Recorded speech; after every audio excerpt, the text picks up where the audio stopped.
subordinado, muitas pessoas pensam que é as pessoas que não são subordinados às autoridades do mundo. Não, ele está falando aqui, são os insubordinados a respeito da palavra de Deus, pessoas que não querem se submeter à santa e perfeita palavra de Deus. Por exemplo, quando Jesus veio à Terra, ele deixou uma doutrina bastante sólida, o suficiente para que nós viéssemos entender que nós agora já não somos salvos pelos nossos méritos, porque pelos nossos méritos ninguém é salvo. Como bem a palavra de Deus diz, que pelas suas obras ninguém será salvo, amém, amada igreja? Mas somos salvos pela graça de Deus. Em relação a isso, muitos queriam enganar lá aquela igreja, como até hoje ainda muitos tentam enganar. E aí ele vai falar no versículo 11: é preciso fazê-los calar, porque andam pervertendo casas inteiras, ensinando o que não devem por torpe ganância, amém, igreja? Então hoje está do mesmo jeito. E hoje também a ordenança é a mesma. Nós também temos que fazer essas pessoas que estão por aí corrompendo casas inteiras, esses insubordinados à palavra de Deus que estão por aí corrompendo casas inteiras, nós precisamos fazê-los calar, para que então a palavra de Deus seja exaltada e o verdadeiro conhecimento chegue ao número máximo de pessoas, e com isso venham ser liberta, porque somente a verdade é quem liberta. Mas quando ele fala aqui, é preciso fazê-los calar, porque andam pervertendo casas inteiras, ensinando o que não se deve por torpe ganância, ele também não está dizendo que nós temos apenas que fazer só isso, pronto. Agora nós não precisamos mais pregar, agora nós não temos que se preocupar mais em viver, nós não temos que se preocupar mais em amar o próximo, nós não temos que se preocupar mais em exercer a piedade, nós não temos mais que se preocupar em conhecer mais da palavra de Deus para sermos edificados e edificar a igreja, nós não temos mais que se preocupar com os dons espirituais diante e dentro da igreja, nós não temos que se preocupar com a doutrina cristã, nós só temos agora que fazer os falsos profetas calar. Será que é isso que a palavra de Deus está dizendo? E eu lhe digo não, irmão. Eu lhe digo não, porque se fosse, a palavra de Deus seria limitada apenas a nos botar de frente com um povo a qual Deus mesmo é quem vai repreender. Porque assim como Deus dá o entendimento a mim e a você para nós entendermos hoje a palavra de Deus, assim como Ele tem nos dado esse conhecimento, Ele também vai dar o conhecimento para mim, Ele também vai dar o conhecimento a você, então Ele também vai dar o conhecimento a quem Ele quer aproximar dele mesmo. Como a palavra dele mesmo diz, até o desejo de nós buscarmos a Deus vem de Deus. Até o desejo de nós pensarmos em Deus vem de Deus, e Deus sonda os corações. Nós devemos sim levar a verdade, porque a verdade é luz, e aonde a luz chega as trevas são dissipadas. Mas nós não devemos apenas se prontificar a fazer isso, porque a obra de Deus nesta terra, porque a obra de Deus em nosso viver para alcançar outras vidas, ela vai bem além, ela abrange bem mais, ela vai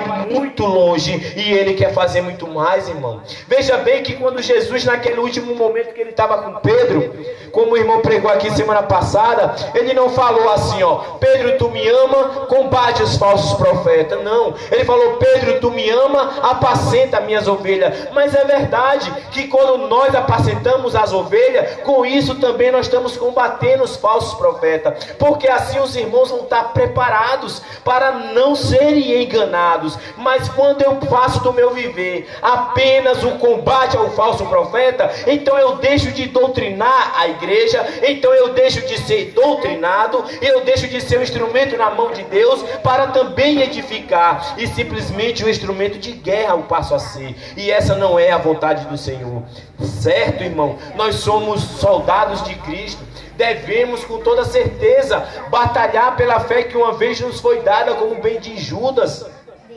No entanto, a vida do cristão também é primeiramente viver e praticar e conhecer a Deus, prosseguindo em conhecer, andando em novidade de vida, andando de glória em glória, amém, amada igreja? Mas ele vai falar aqui em Tito qual é o assunto que estou trazendo esta noite, que o Espírito Santo de Deus está trazendo para nós essa noite. Em Tito capítulo 11 ele vai dizer, mas é preciso fazê-los calar. Beleza, mas quando você continua lendo a palavra de Deus lá em Tito, você vai ver que o assunto do momento era os da circuncisão, que queriam impor a circuncisão.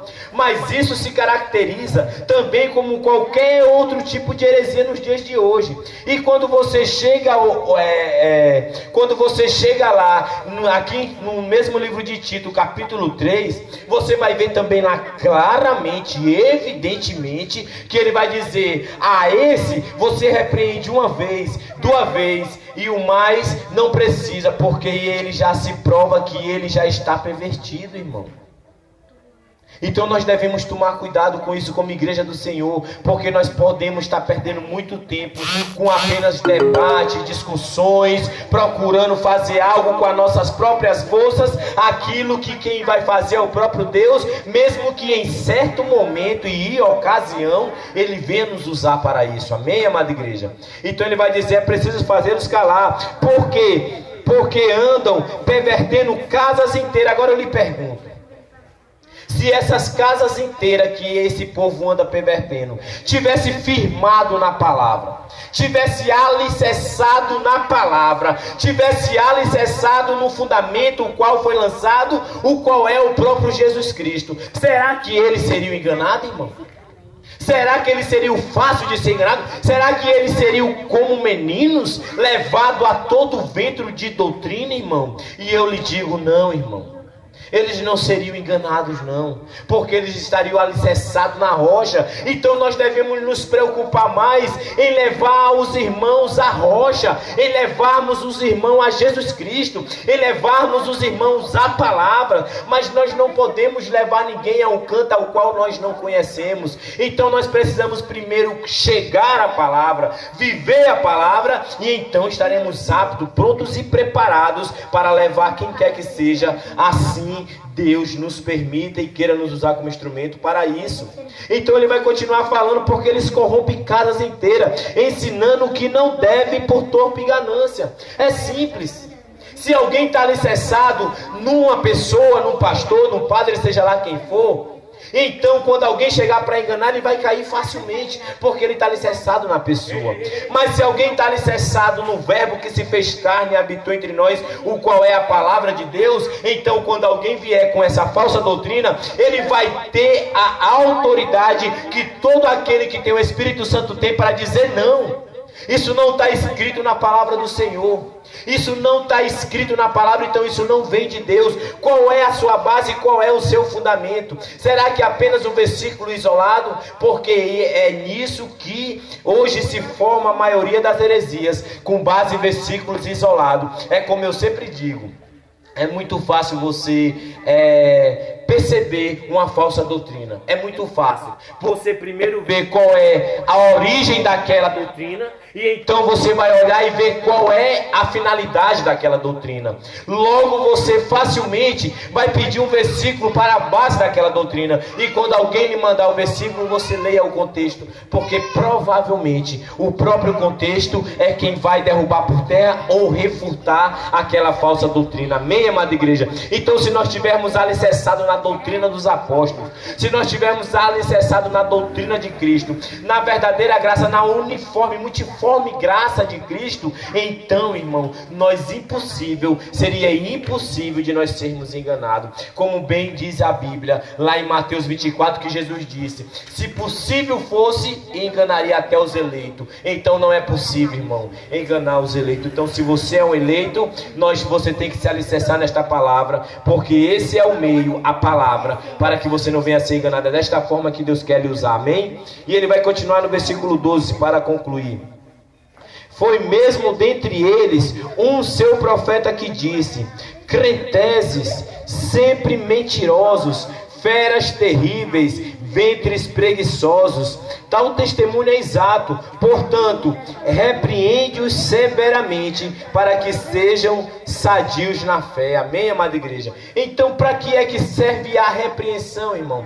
Por que nós devemos repreender com severidade as pessoas, irmão? Por que nós devemos repreender? para que eles venham ser sadios na fé, para que nós venhamos ser sadios na fé. Então é mais proveitoso para a igreja do Senhor que nós venhamos primeiramente trazer a doutrina à igreja, do que apenas estar repreendendo quem não quer ser repreendido. Isso não deixa de ser uma obrigação, e isso não deixa de ser como é que eu posso dizer, um procedimento cristão, porque nós devemos sim combater os falsos profetas. Aleluia. No entanto, nós não devemos deixar de esquecer de repreender dentro da palavra de Deus aqueles que estão andando de forma insubordinada à palavra de Deus. Amém, amada igreja? Então ele vai chamar, você vai ver aqui que a palavra de Deus aqui está pegando pesado com esses homens. Eu quero só levar aqui, que vale a pena levar bem em conta, porque aqui o contexto de Tito, ele vai falar da incircuncisão, ou seja, aquelas pessoas que queriam botar o povo novamente, com licença Vívia e com licença Micaele, eles queriam colocar o povo de volta à lei. Eles queriam colocar o povo de volta à lei. Esse era a heresia do momento, essa era a falsa doutrina do momento. Mas hoje em dia existe outro tipo de falsa doutrina também.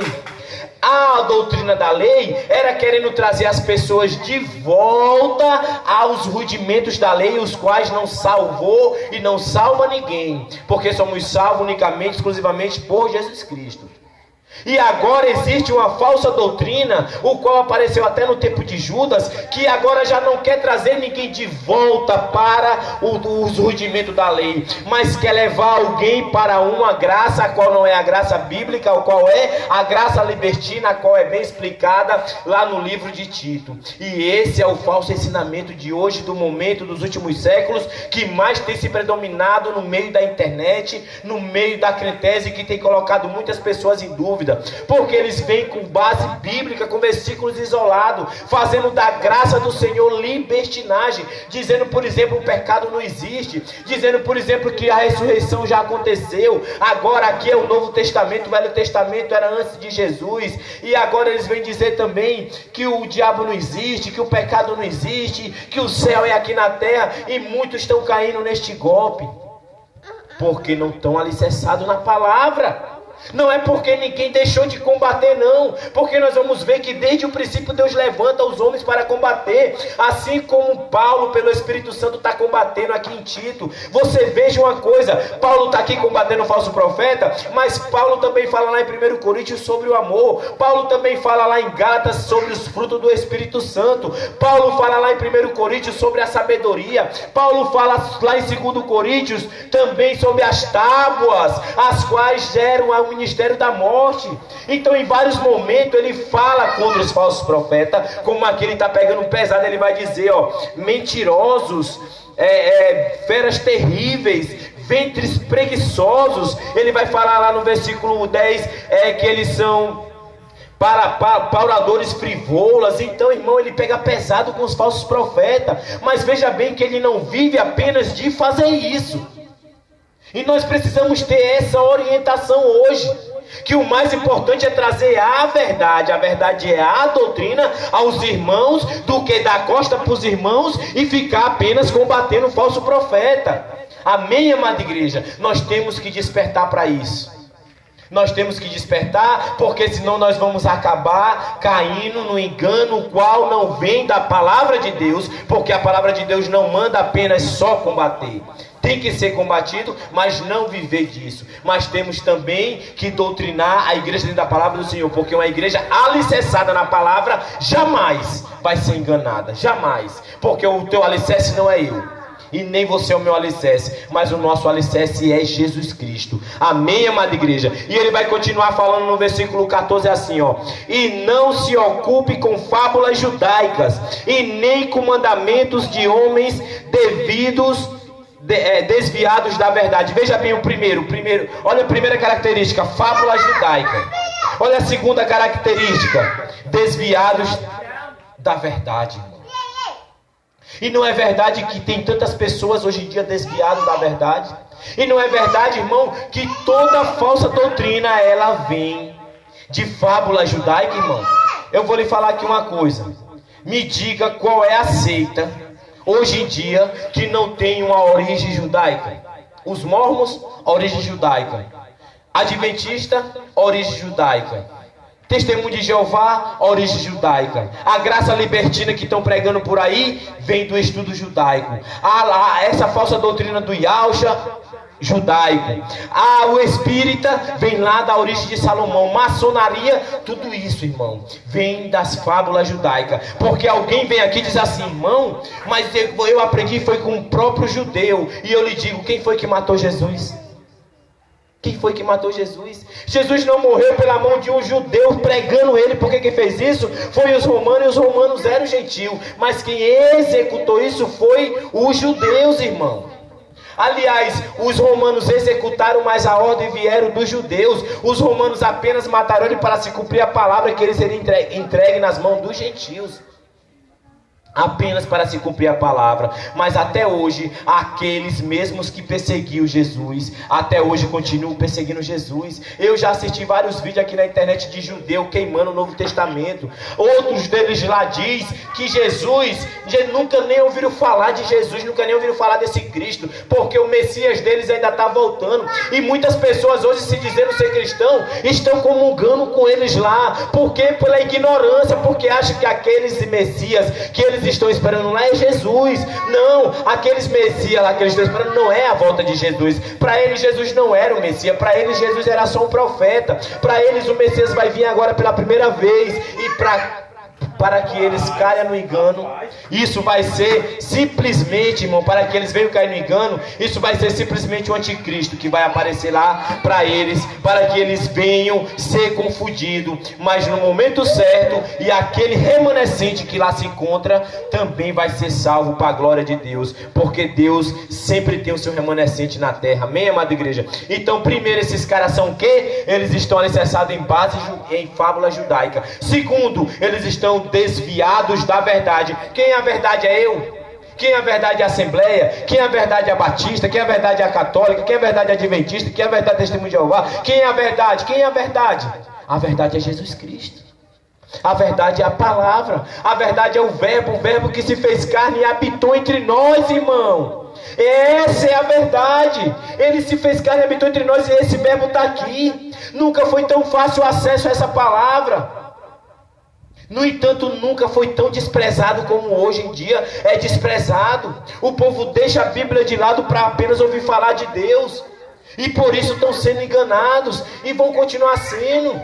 É muito para se cumprir a volta de Jesus, porque vai ser igual no tempo de Noé, vai ser igual no tempo de Sodoma e Gomorra, vai ser, a maioria não quer nada com Deus, a maioria quer aqui ou agora, a maioria quer associar a Bíblia, como agora o Papa fez ultimamente, aí dizer que a Bíblia precisa ser atualizada. Um pastor muito conhecido da Igreja Batista também disse que a Bíblia precisa ser atualizada. Eles é que precisam se converter, eles é que precisam se arrepender de seus pecados, eles é que precisam deixar de blasfemar a palavra de Deus, porque essa palavra aqui é de um Deus que é o início, é de um Deus que é o meio e é de um Deus que é o fim. Ele sabia que essa palavra ia ser escrita naquela época, e ele sabia que essa palavra ia estar aqui até hoje, e ele sabe que essa palavra vai estar até o dia da volta de Jesus.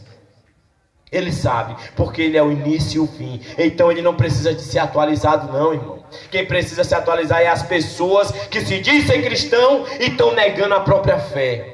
E estão negando esta palavra, para darem continuidade nas suas práticas libertinas, para darem continuidade na libertinagem, para darem continuidade aos antigos rudimentos da lei, para darem continuidade e se aprisionarem ao pecado, para se aprisionarem à iniquidade, para se aprisionarem às coisas deste mundo, porque querem associar o mundo com a palavra de Deus, irmão. E eu poderia me prolongar muito mais aqui nessa pregação, irmão, que nem é uma pregação, é apenas uma oportunidade que eu estou tendo essa noite. Mas eu vou concluir aqui, e outra oportunidade nós vamos concluir esse texto. Eu vou concluir no versículo 15 e no 16, que vai dizer assim, ó: todas as coisas são puras aos puros, todavia para os impuros e descrentes nada é puro, porque tanto a mente como a consciência deles estão corrompidas. Veja bem, irmão, os impuros não herdarão o reino de Deus.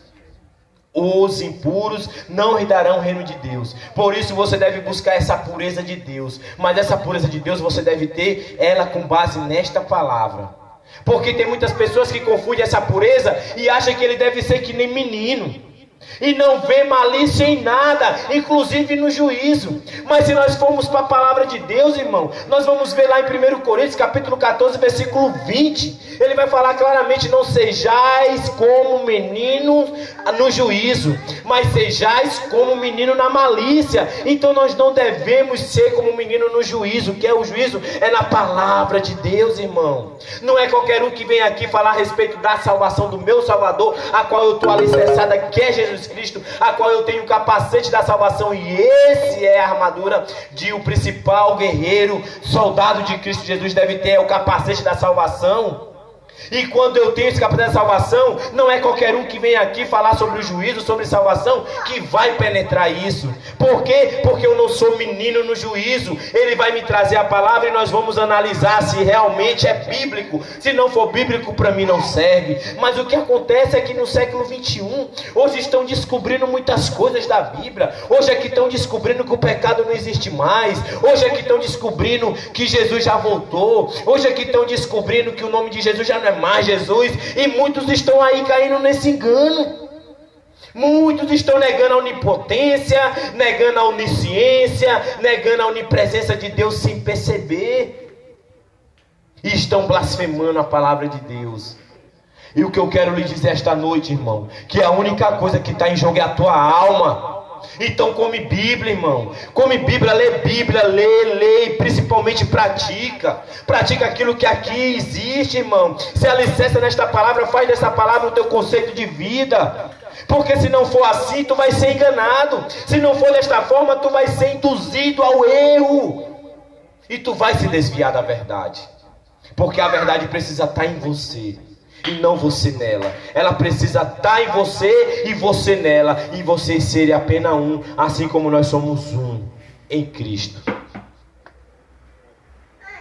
Então ele vai continuar falando: todas as coisas são puras aos puros, todavia para os impuros e descrentes nada é puro, porque tanto a mente como a consciência deles estão corrompidas. Quando se fala de consciência, a Bíblia diz que nós devemos ter uma boa consciência para com o que, irmão? Para com Deus.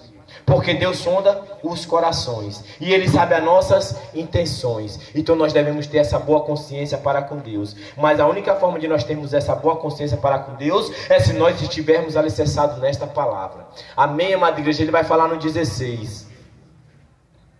No tocante a Deus, professam conhecê-lo, entretanto o negam com suas obras. É por isso que são abomináveis, desobedientes e reprovados para toda boa obra, irmão. Tá vendo, irmão? Porque no tocante a Deus, eles dizem que conhece, mas com a sua vida, com o seu viver, com o seu olhar, com o seu ouvir, com o seu pensar, com a sua forma de se expressar, a arrogância, a sua forma de falar, o seu jeito de olhar, de caminhar, a sua posição diante da sociedade, mostra claramente que esse Deus aqui da Bíblia não é nada na vida dele. Porque ele fala com a boca que ele conhece a Deus, inclusive que ele conhece mais do que todo mundo. O falso profeta desse, ele conhece mais do que todo mundo, ele conhece mais. A ele está sendo revelado os mistérios, inclusive extra-bíblico. No entanto, eles com a sua vida mostram que esse Deus aqui não é nada para eles. Por quê? Porque eles vêm aqui no nome de Jesus. Eles vêm aqui dizer: Jesus é meu Senhor, mas o que Jesus ordenou serve para ele? Não, não serve não, porque Jesus veio só para cumprir a lei, o que ele ensinou não era para mim. Então ele é teu Senhor, mas ele não manda em ti. Ele é teu Senhor, mas não te dá ordem. Ele é teu Senhor, mas o que ele falou não mente, tu continua mentindo.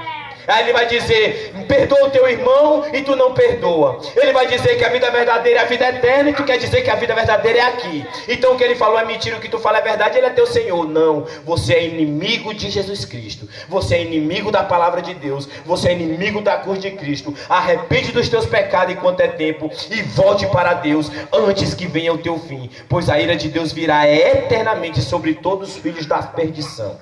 Todos aqueles que negaram esta verdade.